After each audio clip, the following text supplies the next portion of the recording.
Hi, it's Laura McRae and welcome back to Podcast Strategy That Brings in Clients. One of the most common things people tell me before they start a podcast is, I'm scared I'll run out of things to talk about. And honestly, even people who've been podcasting for a while feel this too. You might have weeks where you're excited and full of ideas, and other weeks where you're staring at your screen and thinking, I've said everything already, now what am I going to say? If that sounds familiar, this episode is for you. Today, I'm sharing practical ways to come up with content ideas for your podcast, so you're never relying on last-minute inspiration or waiting for a light bulb moment to appear out of nowhere. By the end of this episode, you'll have a list of places you can go anytime you need a new topic, and a simple way to capture those ideas so they don't disappear. Welcome to Podcast Strategy That Brings in Clients. I'm your host, Laura McRae, podcast producer and content strategist. If you want your podcast to bring in leads, build trust and support your business, you're in the right place. Because smart content starts with your podcast, but it doesn't stop there. I hear people say this all the time. I haven't started my podcast yet because I'm worried I'll run out of content ideas. If that's you, you're probably already talking about your topic all of the time anyway. This could be with your clients, in your DMs, on sales calls, in your workshops, and on social media. Your podcast is just another way of having those same conversations in a format that's easy for people to listen to. So instead of hoping you'll think of something new every week, we're going to be intentional and build a podcast idea bank that you can keep going back to. The first place to look for content is your audience. Go to places where your people already are. That could be Instagram, Facebook groups, LinkedIn, your email list, and ask them focused questions. Don't ask vague things like, what would you like me to talk about? That's too broad and usually no one will respond.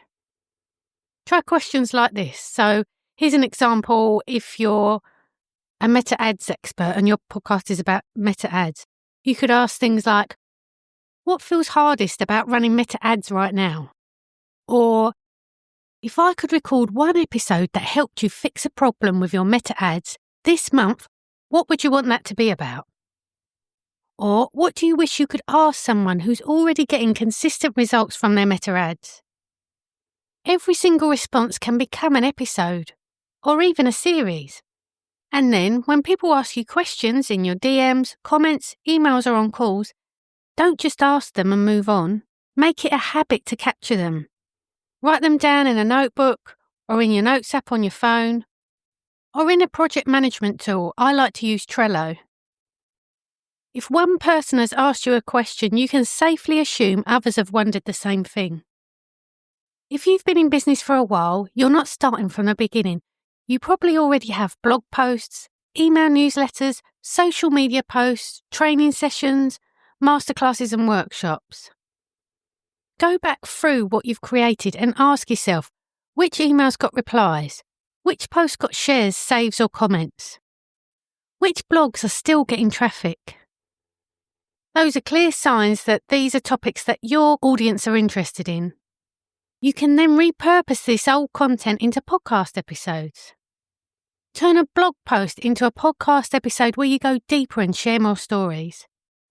Take a popular social media post and expand it into a how-to or a step-by-step episode. Break a workshop into 2 or 3 shorter episodes.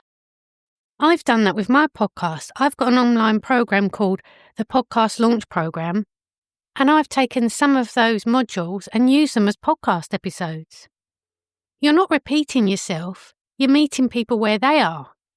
Some people love reading, and some people will only ever listen to you in the car or on a walk. You're making the same message more accessible. Want your podcast to bring in new leads without doing all the work? Then you need a podcast producer who doesn't just edit episodes, but makes sure every one of them supports your business goals. That's what I do. I manage the whole process so your podcast does what it's meant to. Build trust, grow your audience and bring in leads. I only work with 10 podcasters at a time. If you want one of those spots, book a call at podcastsupportservices.com.au/contact. Another great source for ideas is other podcasts in your space. Now, I'm not giving you permission to go and copy someone else's content, but it is a way to see what listeners are interested in. Go into a podcast app like Apple or Spotify, search for shows in your niche, and scan the episode titles. Look at the themes that come up often, and notice which ones grab your attention. If you have thoughts on those topics, and I'm sure you do, that's a sign you can create your own episode on a similar theme, with your perspective, your framework, and your audience in mind. Think of it as joining a conversation that's already happening, not copying someone else's episode. This is one of my favourite simple tricks, using Google to find topics for your podcast. Now what you need to do is go to Google and type in a broad phrase related to your podcast. So say, for example, you're a HR consultant and your podcast is about HR. You might type into Google employee engagement, managing remote teams, or HR leadership skills. So put in one of these phrases that relates to you, then scroll down to the section called People Also Ask. You'll start to see real questions like, how can HR improve employee engagement? And what is the role of HR in leadership development? And then when you click on those questions, more keep appearing. It's like a never-ending list of things people are curious about. And these are questions that people have actually typed into Google.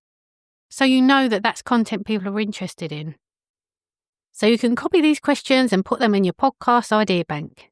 Reword them into your own language and turn each one into a podcast episode that speaks directly to your audience. This can work for any niche. Look at key dates and launches. Key dates can be a really helpful way to come up with content ideas, especially if you're a business owner using your podcast to market your product or service. Think about holidays and seasons, awareness days that are relevant to your topic, times of the year that are busy for your clients, and then your own business launches, events or promotions. For example, if you're an accountant supporting small business owners in Australia, you might plan an episode in April about planning for the end of financial year to get them ready for June.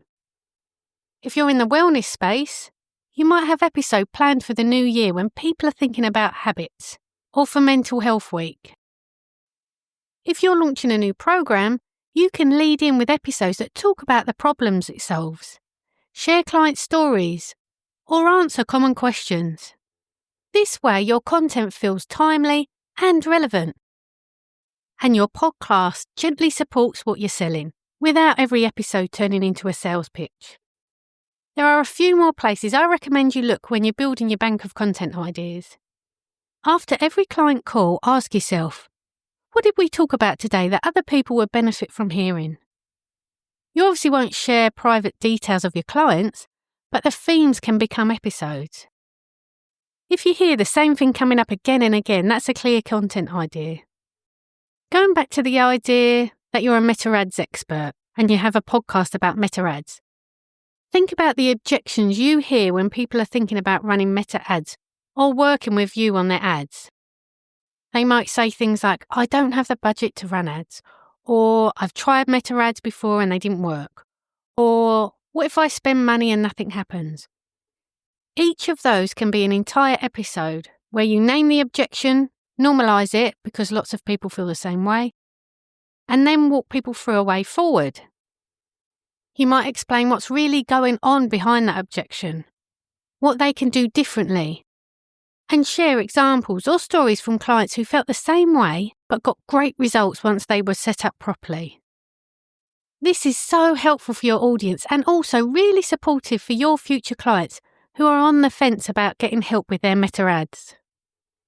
Now look at your testimonials and client results.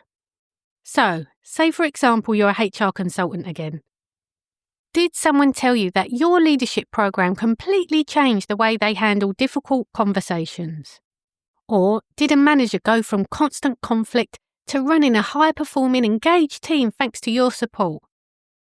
Those stories can become a case study, a lesson learned episode, or a breakdown of what made that result possible. You can keep the client anonymous if you prefer, change names, roles and industries, but the story will still be the same. What matters is showing your listeners what's possible and walking them through how that change happened. Finally, think about what you're learning. That could be books you're reading, courses you're taking, events or conferences you've attended, or conversations you've had with your peers. Then ask yourself, what's one thing I've learned recently that my listeners would benefit from hearing too? You don't have to position yourself as having it all sorted. You can bring people along with you and share what you're trying, what's working, and what you'd do differently. So you're not going to run out of ideas, are you? Ask your audience focused questions and save their answers. Repurpose content that's already worked in other formats. Look at podcasts in your niche for themes that you can cover too. Use Google's People to Ask section as a never-ending question bank. Plan your episodes around key dates, seasons, and any events or launches you're doing in your own business.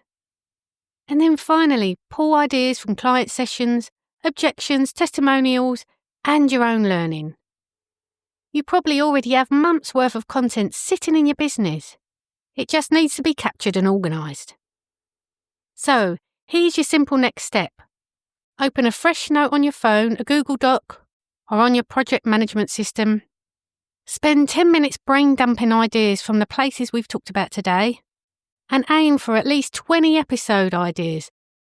Don't worry about title ideas, you can worry about that later. Just think of concepts for now and then put them down. You'll be amazed at the content ideas you already have. If this episode has helped you feel a bit clearer about where your content ideas can come from, I'd love to hear from you. Now, I have a question for you to help me with my content ideas. How are you planning to handle your podcast over the festive season?